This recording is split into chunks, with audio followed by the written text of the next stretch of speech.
आज की क्लास में पढ़ने जा रहे हैं MS ऑफिस। तो MS ऑफिस में हमें जानना ये है कि कितने तरीके के मतलब इसमें सॉफ्टवेयर्स वगैरह होते हैं। MS ऑफिस में क्या क्या पैकेजेस होते हैं और उसमें जितने फाइल्स होते हैं उन फाइल का एक्सटेंशन क्या होता है, EXE क्या होता है, एक्सटेंशन और EXE कहते किसे हैं, उसका यूज़ कैसे करते हैं, और इसमें फाइल एक्सटेंशन का क्या क्या यूज़ होता है, एक्सटेंशन का यूज़ कैसे कैसे हम लोग कर सकते हैं बाहर, और हम लोग किसी भी एप्लीकेशन को ओपन कर सकते हैं तो किस किस मेथड से एप्लीकेशन को ओपन कर सकते हैं, by short keys, by EXE, by extension. तो सारी चीज़ें हम लोग को पता होना चाहिए इसमें, ठीक है। ओके, तो स्टार्ट करते हैं आज की क्लास। तो MS वर्ड जो तैयार हुआ है वो MS ऑफिस से तैयार हुआ है। MS ऑफिस एक सॉफ्टवेयर है, उस सॉफ्टवेयर के अंदर different variant types of packages होते हैं, ठीक है। तो बात करेंगे MS वर्ड की। MS वर्ड पहला क्या था, MS वर्ड। तो MS वर्ड का यूज़ कहाँ होता है? MS वर्ड का यूज़ होता है जैसे हम लोग लेटर टाइप करते हैं, असाइनमेंट बनाते हैं, प्रोजेक्ट बनाते हैं, ठीक है, और फॉर्म वगैरह बनाते हैं। तो ये बहुत से और भी different types of features use होते हैं इसमें। बात करें एक्सेल में, तो एक्सेल कहाँ यूज़ होता है? एक्सेल यूज़ होता है हमारा डेटा एंट्री के लिए। एक्सेल और एक्सेस ये दो चीज़ें यूज़ होती हैं किसके लिए? Data entry. एक्सेस कहाँ यूज़ होता है? जैसे कॉल सेंटर वगैरह होता है, कॉल सेंटर में हम लोग एक्सेस का यूज़ करते हैं। और भी डेटा एंट्री का यूज़ जहाँ भी होता है, जहाँ पे डेटा फिल्टरिंग होता है वहाँ पे एक्सेल का यूज़ करते हैं। बहुत से फार्मूलाज वगैरह यूज़ करते हैं, उसमें एक्सेल का यूज़ करते हैं। क्वेरीज जो चलती हैं वो क्वेरीज जो चलती हैं वो एक्सेस में चलती हैं। तो एक्सेल और एक्सेस ये दो एप्लीकेशन यूज़ होते हैं डेटा एंट्री के लिए। बात करेंगे पावर पॉइंट यूज़ होता है प्रेजेंटेशन के लिए। जो किसी कंपनी में या सेमिनार वगैरह में जो प्रेजेंटेशन होता है, प्रेजेंटेशन जो हम लोग प्रोजेक्टर वगैरह पे लगा के दिखाते हैं या फिर बड़ी स्क्रीन पे हम लोग बहुत से लोगों को बैठा के एक साथ प्रोजेक्ट करते हैं और उसके बारे में एक्सप्लेन करते हैं, वो पावर पॉइंट के थ्रू एक स्लाइड बनाते हैं। स्लाइड बना के उसको फिर हम लोग आगे एक्सप्लेन करते हैं, ठीक है। देन आपका आ जाता है आउटलुक। आउटलुक यूज़ होता है एक टाइप का इंजन है। वो इंजन आपका यूज़ होता है इंटरनेट में किसी भी जीमेल अकाउंट से अटैच करके। जीमेल अकाउंट हमारे आउटलुक में अटैच हो जाता है और हम लोग जब मेलिंग करते हैं तो बार बार हमें साइन इन करने की ज़रूरत नहीं पड़ती है। हम लोग डायरेक्टली हम वहीं से ही मेल कर सकते हैं। जीमेल में हम लोग टाइप्स ऑफ जो पीपल्स होते हैं उन सबको उसमें ऐड करके और फिर सबको सेंड करते हैं, उसमें टाइम लगता है ऐड करने में। इसमें एक टाइप का ग्रुप बना लेते हैं, ग्रुप से डायरेक्टली सेंड कर देते हैं। तो आउटलुक से बहुत ईजी हो जाता है मेलिंग का सिस्टम।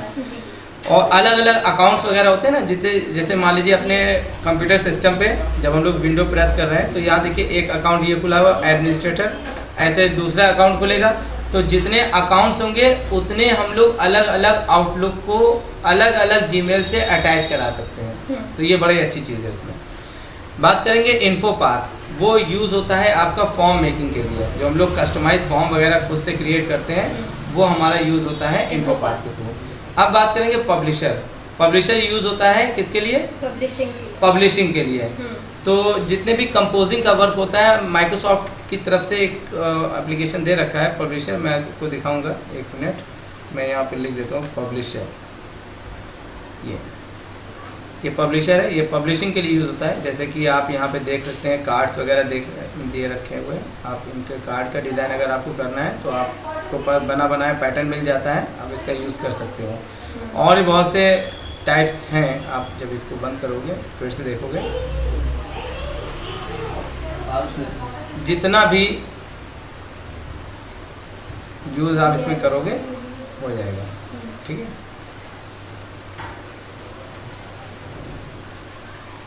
अब इसी तरीके से इन्फोपाथ वगैरह होता है तो आप इन्फोपाथ यूज़ कर सकते हो। यूज़ आप लोग इसको करिए, जब आप लोग इसका यूज़ करोगे तभी आपको समझ में आएगा। मतलब यूजली हम लोग क्या करते हैं, Word, Excel, PowerPoint, Access इसी का यूज़ करते हैं। बल्कि कुछ लोग एक्सेस का यूज़ भी नहीं करते हैं, वर्ड, एक्सेल, पावर पॉइंट तक ही सीमित रह जाते हैं। ये गलत है। माइक्रोसॉफ्ट बहुत बड़ा एक प्रोग्राम है जो कि एक complete business organisation office management के लिए यूज़ होने वाला एक कंप्लीट बंच है, कंप्लीट है। तो उसके अंदर जितने भी एप्लीकेशन है हमें सबका यूज़ थोड़ा थोड़ा देखना तो चाहिए एटलीस्ट। नहीं आता है ठीक है, नहीं सिखाया गया कोई बात नहीं, लेकिन यूज़ करते हुए जब देखेंगे, आजकल इतने अच्छे अच्छे सोर्स दे गए, यूट्यूब अच्छा सोर्स दे रखा है जिसके थ्रू हम लोग को अगर कोई चीज़ नहीं भी सिखाया जा रहा, नाम पता चल गया तो हम लोग यूट्यूब पे लगा के सर्च करते हैं। क्यों नहीं करते आप लोग? करना चाहिए। सिर्फ पब्लिशर है, आप पब्लिशर ओपन कर लेंगे।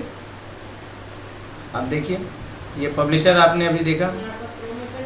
एक होता है इन्फो पाथ, ये देखिए यहाँ से हम लोग एक फॉर्म वगैरह डिज़ाइन कर सकते हैं अच्छे से, ठीक है। तो ये सब चीज़ें हम लोग को आगे सीखने को मिलेगा जब हम लोग पब्लिशर वगैरह भी देखेंगे। अभी आगे के चैनल जब भी हम लोग पास आएगा तो यहाँ ब्लैंक डिज़ाइन, ब्लैंक फॉर्म वगैरह ऐसे दिख रहा है, आप यहाँ से फॉर्म के पैटर्न वगैरह भी ले सकते हैं। ये सब आपको आगे बताया जाएगा चैनल में, ठीक है। तो यहाँ पर ये सब आपको भी आगे बताया जाएगा पब्लिशर में। तो अब बात करेंगे कि सभी एप्लीकेशन को एक साथ स्टोर करके उन सब के फाइल एक्सटेंशन और EXE के बारे में, ठीक है। तो जैसे बात करेंगे MS वर्ड का EXE होता है WinWord, ठीक। WinWord मतलब MS वर्ड को अगर ओपन करना है तो रन से WinWord लिखेंगे, ये इस प्रोग्राम की EXE होती है। अब EXE क्या होता है? Executable file. तो C में आ जाएंगे, जब भी जितने प्रोग्राम हमारे स्टोर होते हैं किस में जाते हैं? C में, प्रोग्राम फाइल में आ जाएंगे। यहाँ पर आपको दिखेगा माइक्रोसॉफ्ट ऑफिस, माइक्रोसॉफ्ट ऑफिस में आ जाएंगे, यहाँ पे ऑफिस 15 के अंदर आ जाएंगे। यहाँ पर हमें हर प्रोग्राम की EXE दिख जाएगी। जैसे एक्सेल है, एक्सेल की EXE यहाँ पे दिख रहा है। WinWord भी इसी में कहीं ना कहीं टहल रहा होगा, ये देखिए, ठीक है। एक्सेस भी कहीं टहल रहा होगा, ये देखिए MS एक्सेस, ये ठीक है। तो इसी तरीके सारे प्रोग्राम की EXE उन्हीं के सॉफ्टवेयर के फोल्डर में रहती है जो कि C ड्राइव में मिलता है। जैसे कि कोरल आप लोग सीखते हो ना, तो कोरल के में जो आप आ जाओगे ना तो इसके अंदर आपको मिल जाएगा प्रोग्राम 64। एक मिनट, इसमें आ जाइए, यहाँ पे कोरल DRW, ये देखिए कोरल DRW मतलब किसी भी प्रोग्राम की EXE उसके फोल्डर के अंदर मिल जाती है। जैसे कि अगर हम बात करें MS DOS की EXE क्या होता है? CMD। Very good. तो हम यहाँ पर विंडोज़ के अंदर, क्योंकि विंडोज़ आपका MS ऑफिस का पैकेज नहीं है, वो विंडोज़ का पैकेज है। जैसे कहते नहीं कि हम आपको पहले शुरू में आपको विंडोज़ सिखाएंगे, तो विंडोज़ में आने वाले एप्लीकेशन कौन कौन से देखिए। विंडोज़ में सिस्टम 32 में आ जाइए, एक फोल्डर होता है सिस्टम 32, ये यहाँ पे देखिए CMD है। तो यहाँ से आप यहाँ से आप क्या कर सकते हो, CMD ओपन कर सकते हो। जो आप लोग CMD रन से ओपन करते हो ना, DOS ओपन करने के लिए, वो चीज़ आपको यहाँ पे दिख रहा है। मतलब इससे ये पता चला ये MS ऑफिस का पैकेज नहीं होता है CMD, वो विंडोज़ का पैकेज है। इस तरीके से पेंट है, MS पेंट भी इसी के अंदर आपको मिला। कैलकुलेटर है, तो कैलकुलेटर भी इसी का है। ये देखिए कैलकुलेटर आप देखते हो ना यहाँ पर, ये सब इसी का है। विंडोज़ के जितने भी एप्लीकेशंस हैं सब आपको विंडोज़ में ही मिलेंगे, ठीक है। तो ये आपको समझ में आ गया होगा। अब EXE का यूज़ आपको समझ में आ गया। हर प्रोग्राम को ओपन करने के लिए उस प्रोग्राम की EXE पता होना चाहिए, किसी प्रोग्राम को ओपन करने के लिए। और फाइल एक्सटेंशन क्या होते हैं? जिससे हम लोग की फाइल सेव होती है, फाइल की पहचान। File name. जैसे मान लीजिए यहाँ पे इतने टाइप्स के फाइल्स पड़े हुए हैं, ठीक। एक एग्जांपल मैं आपको दे रहा हूँ। जैसे ये एक फाइल है, ये एक फाइल है, ये एक फाइल है, सबके अलग अलग टाइप्स के फाइल्स यहाँ पर हैं, ठीक। इसका नाम ABC है, इसका नाम A2 है, इसका नाम B2 है, इसका नाम CK है, ठीक। ये कई फाइल्स हैं। ये फाइल किसकी है, किस फॉर्मेट, किस सॉफ्टवेयर की बनी हुई फाइल है, ये नहीं पता चलेगा। नहीं। ये किस सॉफ्टवेयर की बनी हुई फाइल है, ये ऐसे नहीं पता चलेगा। सॉफ्टवेयर की फाइल अगर पता करना किस सॉफ्टवेयर की बनी हुई ये फाइल है तो इसके फाइल एक्सटेंशन से पता चलेगा। यस। तो यहाँ पर हम फाइल की पहचान कैसे करेंगे, इसके फाइल एक्सटेंशन से। अगर आपको पता होगा कि इसका .txt है फाइल एक्सटेंशन, मतलब abc.txt, तो ये नोटपैड की फाइल कहलाएगी। अगर यहाँ पे a2.rtf लिखा हुआ है, क्या लिखा हुआ है? RTF, तो ये आपका वर्डपैड की फाइल कहलाएगी। ये आपका a2.docx लिखा हुआ है, तो ये MS वर्ड की फाइल कहलाएगा। और अगर ck.xlsx लिखा हुआ है, तो ये आपका कहलाएगा एक्सेल की फाइल। ठीक है, तो इसी तरीके से एक फाइल ये बनी हुई है, यहाँ पे bbd के नाम से फाइल है। .accdb अगर लिखा हुआ है तो ये आपका कहलाएगा एक्सेस की फाइल। एक फाइल और बनी हुई है, उसका भी नाम जो है वो bbd है। क्या नाम है? bbd, लेकिन इसका फाइल एक्सटेंशन .cdr है। तो मतलब कि ये फाइल नेम से इसका कोई मतलब नहीं, इसके एक्सटेंशन से मतलब होता है कि ये फाइल कोरल की फाइल है। ठीक है, और अगर एक फाइल बनी है, इसका नेम भी bbd ही है, लेकिन इसका फाइल एक्सटेंशन .jpg है, तो मतलब ये इमेज है। ठीक है, या bmp अगर लिखा होता तो ये पेंट की बनी हुई फाइल होती। क्या होता? पेंट की फाइल, bmp का मतलब क्या होता है? Bitmap image. और अगर एक फाइल और है, ये भी इमेज ही है, इसका नाम भी bbd है, लेकिन इसका फाइल एक्सटेंशन .gif है। gif graphic interchange format. तो ये आपका इंटरचेंज होता है, जैसे एनिमेट करता हुआ। तो ये फोटो ही है, बट वो एनिमेटेड फोटो क्रिएट कर रहा है। CDR, CorelDRAW. ठीक है, तो ये आपको सब पता होना चाहिए कि फाइल की पहचान ही बताती है एक्सटेंशन। अब इस एक्सटेंशन का यूज़ और कैसे कर सकते हैं, तो मैंने यहाँ माई कंप्यूटर ओपन कर दिया। अब मुझे इसमें पता करना है कि एक्सेल की जितनी फाइल्स है सब एक साथ स्क्रीन पे है। तो यहाँ पे सर्च का बार दिख रहा है, यहाँ पे .xlsx लिख देंगे, तो ये एक्सेल की जितनी फाइल्स हैं सब एक साथ निकाल के दिखा देगा। और अगर हम यहाँ docx अगर कर देंगे तो ये MS वर्ड की सारी फाइल्स को एक साथ दिखा देगा। अगर हमने यहाँ पर .jpg कर दिया तो वो जितनी भी फ़ोटोज़ हैं आपके कंप्यूटर सिस्टम में, जितनी भी फ़ोटोज़ हैं, जहाँ जहाँ भी फ़ोटोज़ रखी हैं, वो सारे फ़ोटोज़ को एक साथ एक स्क्रीन पे लाके शो करा देगा। ठीक है, .mp4 अगर कर देंगे तो क्या होगा? जितने भी वीडियोज़ हैं वो सारी वीडियोज़ को एक स्क्रीन पे लाके पटक देगा। समझ में आ रहा है? तो ये हो गया आपके फाइल एक्सटेंशन का। तो ये आपको समझ में आ गया कि किस तरीके से एक्सटेंशन को सर्च कर, एक्सटेंशन के थ्रू फाइल्स को एक साथ निकाल सकते हैं। ठीक है, तो चलो देखते हैं हम लोग एक प्रैक्टिस करके। हमने कहा कि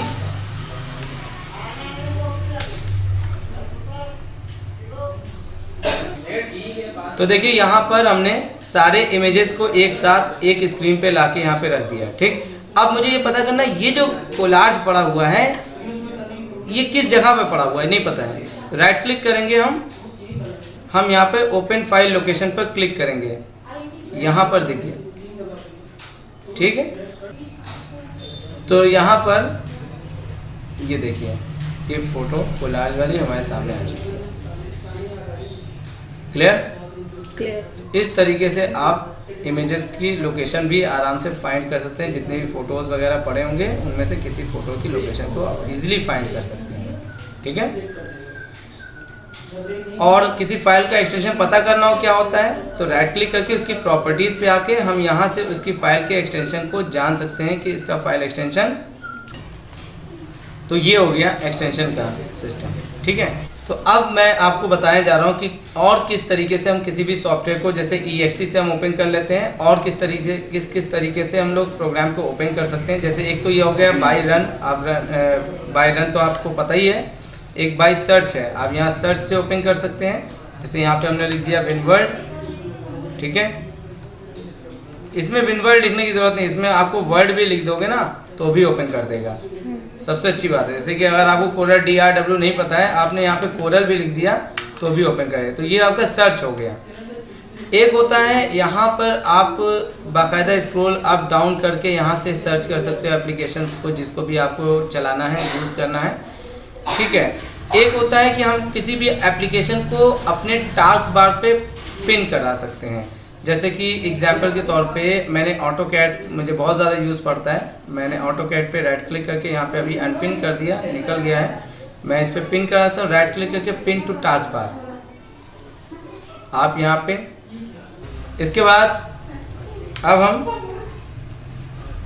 क्या करेंगे कि किसी भी प्रोग्राम को बाय शॉर्टकी से कैसे ओपन करेंगे। तो इस पर प्रोग्राम पे राइट क्लिक करेंगे, प्रॉपर्टीज़ पे आएंगे, यहाँ पर भी हम शॉर्टकी को हम लोग यूज़ कर सकते हैं। कंट्रोल शिफ्ट यू कर दिया। अब अगर आप अपने कीबोर्ड से कंट्रोल शिफ्ट यू करोगे तो वो एप्लीकेशन ओपन हो जाएगा। तो ये सारी चीज़ें आपको पता होना चाहिए, ठीक है। तो बस आज के लिए यहीं तक, क्लास ओवर, थैंक यू। और हाँ, इस पूरे वीडियो को अपने फ्रेंड्स वगैरह से शेयर कीजिए। और नॉलेज को इम्प्रूव करने के लिए अगर आप चाहते हो अपने नॉलेज को इसी तरीके से अच्छे आप अपने अंदर भी इन्हेंस करना चाह रहे हो, तो उसके लिए आप अपने फ्रेंड्स वगैरह से क्वेश्चन पुटअप करो। जब आप किसी दूसरे से पूछोगे तब वो आपको अपने अंदर भी आएगा, क्योंकि आप उससे दूसरा क्वेश्चन पूछोगे, उसको अगर आंसर नहीं पता होगा तो वो अपना क्वेश्चन छोड़ देगा। तो इससे क्या होगा, आपको एक नया क्वेश्चन मिल गया और अगले को भी एक नया क्वेश्चन मिल गया। वो आपको आंसर जानने के लिए आपसे फोर्स करेगा और आप उसको बता दोगे, बस बराबर। तो नॉलेज को लेने के लिए आपको भी थोड़ा सा मेहनत करना पड़ेगा। और आपको पता है जब आप किसी से डिस्कस करते हो तो वो नॉलेज आपके अंदर उतरती है, ठीक है। तो अगर आप चाहते हो नॉलेज को इंक्रीज़ करना तो हमारे सारे वीडियोस को आप मेरे यूट्यूब चैनल के प्लेलिस्ट में पहुंच जाइए। वहां पर अलग अलग सॉफ्टवेयर के अलग अलग प्लेलिस्ट हम लोगों ने बना रखे हैं और डेली हम लोग कोशिश कर रहे हैं नए नए वीडियोस को डालने के लिए। डेली हम लोग पूरा एफर्ट्स कर रहे हैं आपकी जो भी क्वेरीज होती है, आपकी जो प्रॉब्लम्स होती हैं, उन प्रॉब्लम को समझते हुए वीडियोज़ को बनाने के लिए, ठीक है। तो अभी ये स्टार्टअप लेवल है, इसमें हम आपको धीरे धीरे स्टेप बाय स्टेप सारी चीज़ें बताएंगे। आप इसके लिए नोट्स भी बना सकते हो कॉपी से, क्योंकि आपने देखा होगा जो मैं ज़्यादातर जो वीडियोस बनाता हूँ तो उसमें लाइव क्लास को मैं इसमें कर देता हूँ, जिससे कि आपको ऐसा नहीं लगेगा कि जो है मतलब आप घर बैठे हो, ऐसा लगेगा कि आप मेरे सेंटर में ही आप बैठे हो, ठीक है। तो ठीक है दोस्तों, वीडियो को ज़्यादा से ज़्यादा शेयर करें, लाइक सब्सक्राइब कमेंट ज़रूर करें, ठीक है। Okay, thank you.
है।